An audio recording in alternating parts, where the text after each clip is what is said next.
El Señor esté con ustedes. Lectura del Santo Evangelio según San Mateo. En aquel tiempo, cuando llegó Jesús a la región de Cesarea de Filipo, hizo esta pregunta a sus discípulos: ¿quién dice la gente que es el Hijo del Hombre?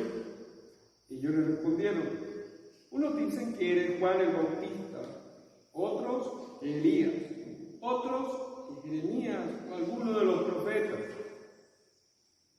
Luego les preguntó: ¿y ustedes quién dicen que soy yo? Simón Pedro tomó la palabra y le dijo: tú eres el Mesías, el Hijo de Dios vivo. Jesús le dijo entonces: dichoso tú, Simón, hijo de Juan, porque esto no te lo ha revelado ningún hombre, sino mi Padre que está en los cielos. Yo te digo a ti que tú eres Pedro, y sobre esta piedra edificaré mi iglesia. Los poderes del infierno no prevalecerán sobre ella. Yo te daré las llaves del reino de los cielos. Todo lo que ates en la tierra quedará atado en el cielo, y todo lo que desates en la tierra quedará desatado en el cielo. Y les ordenó a sus discípulos que no dijeran a nadie que él era el Mesías. Palabra del Señor. Gloria a ti, Señor Jesús. Siéntese, por favor.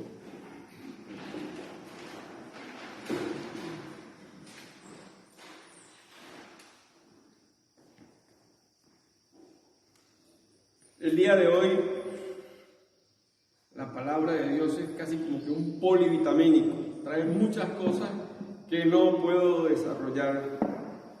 Una de las cosas sería lo de la transmisión de la autoridad que en el profeta Isaías se refleja en su servidor, el mayordomo, que luego se le da a otro. Y hoy el Señor Jesús, así de su poder, se lo transmite a Pedro, le da la autoridad para que ate, para que desate, para que sea el encargado de eso que él está haciendo.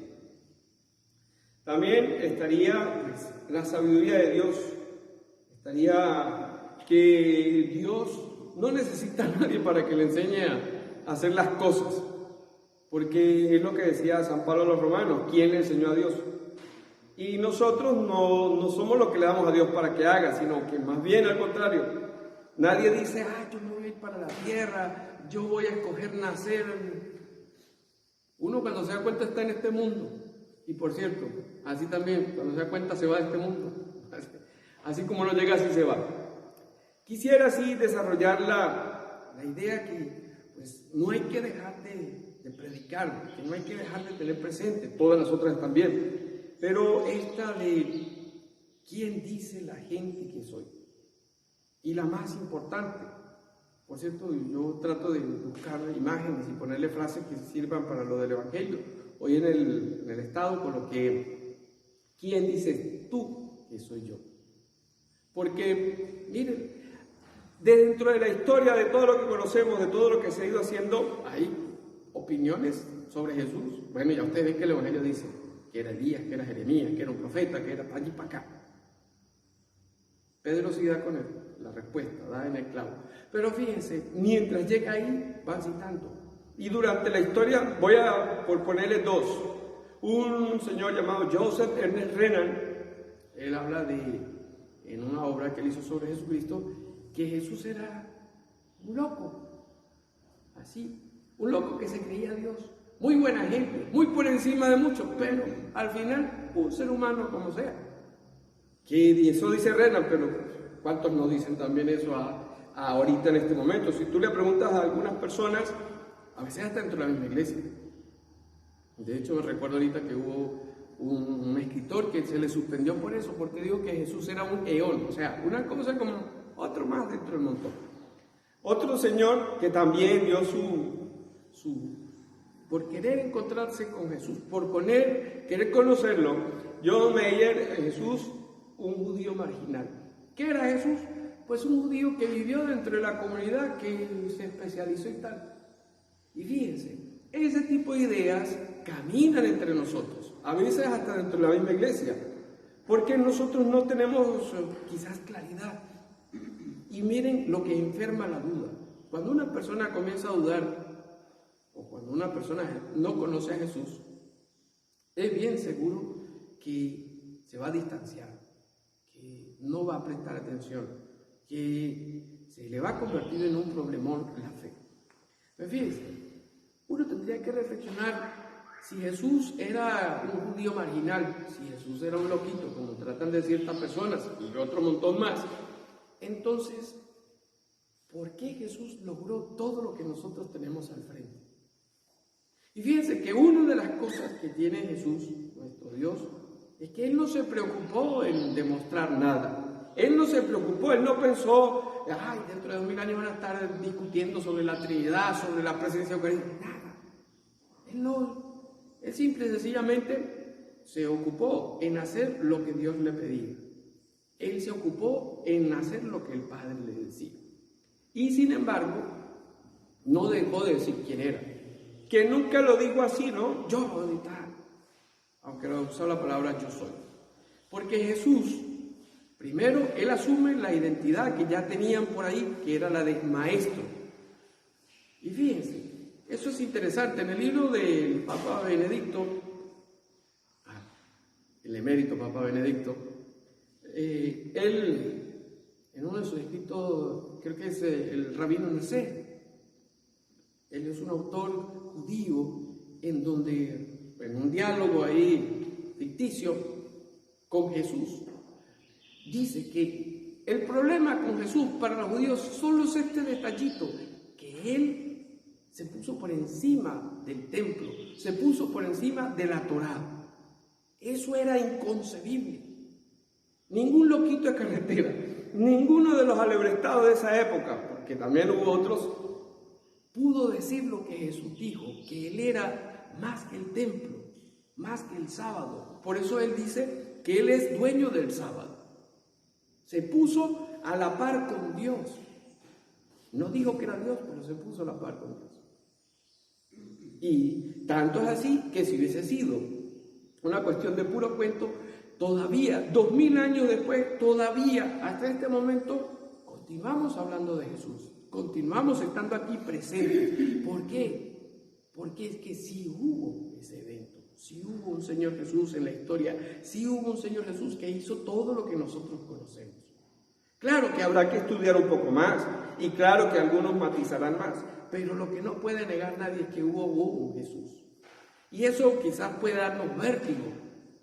Más a la gente racionalista, más a la gente que le cuesta pensarla, que un Dios que no le pregunta nada a nadie, se hace como nosotros. Y fíjense que Jesús, para mostrar su realeza, Él se dice que es más que profeta. Y de hecho, en el Evangelio, si uno lee con atención, que una vez se lo pasa por alto así, Él dice, porque se os dijo, yo os digo. Y cuando le dice a la niña, Talita cum, le está diciendo, yo te digo, levántate. No es por favor, no, Él tenía poder. Y claro, no es el argumento más.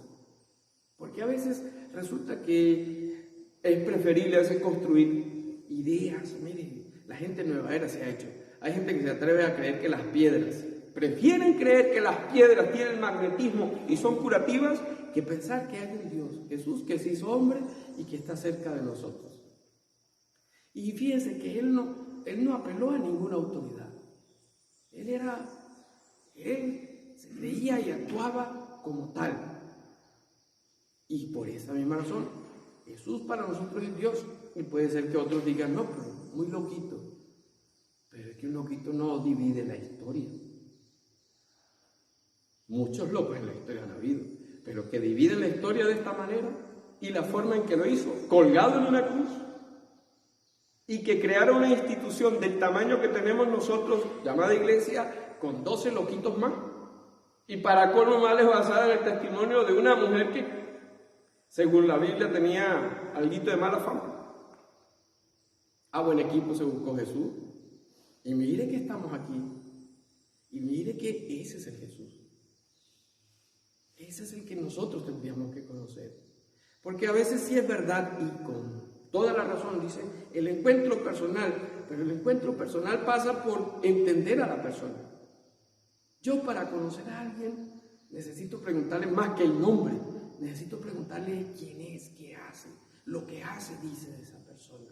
Lo que piensa esa persona, dice esa persona. La forma que se comporta, dice de esa persona. No son solo datos. Pero sin los datos no podemos entender las personas. Igual Jesús. Jesús no es solo estos datos que les he dicho, pero Jesús es esa persona. Y cuando ya uno tiene esos datos, pues puede ser que entonces a algunas personas se le aplaque la duda. Y justamente ahí está. Porque entonces es cuando sí viene mi respuesta. Porque uno no entrega la vida por una idea, uno entrega la vida por una persona. Y si entre hombre y mujer se da esa entrega, pues entre nosotros y Dios es más profunda y es de la eternidad. Y fíjense, esta cuestión de la pregunta de Jesús parece muy simple y casi que todo lo contestamos de una vez. No, Jesús es mi Señor, Jesús es mi Salvador. Ah, sí, claro que sí, yo creo que sí. Pero ¿hasta dónde? ¿Hasta dónde llega eso? Porque si Jesús es tu Señor, si Jesús es tu Salvador, si Jesús es tu Dios, entonces ahí es cuando nosotros vemos que tenemos un montón de cosas por hacer. Entre ellas, darnos cuenta que pase lo que pase, suceda lo que suceda, con coronavirus, sin coronavirus, con esto, con aquello, todo lo que está pasando tiene un plan en el que Dios, en el que Jesús nos invita a pensar ya al final del camino, porque todos nosotros ahorita estamos muy entretenidos con este camino, pero déjenme decirle que algo que no necesita mucha ciencia ni matemática. Ese camino termina para cada uno de nosotros en un momento, por lo menos en este mundo. Nos interesa es el que continúa después. Es cierto, yo creo que pues la fe no puede ser obligada, la fe no puede ser demostrada, porque Jesús lo que nos ofrece es una persona. Jesús no nos ofrece una verdad como la matemática, que 2 más 2 es 4. Ese no es el orden del razonamiento de nuestro Dios.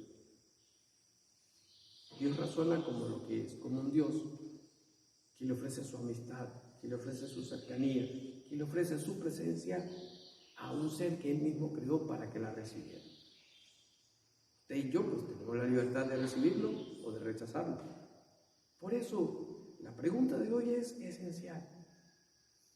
¿Quién es Jesús para mí? Verdaderamente. No esta respuesta social o conveniente que uno le hace una vez, sí, yo creo en Dios. Sí, cómo no, Jesús es Dios.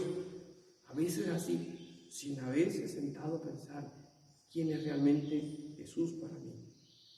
Que este domingo la respuesta nos ayude a vivir la entrega a este Dios que nos ama, que nos regala un reino. Así le daremos honor y gloria a nuestro Padre por los siglos de los siglos. Y decimos todos.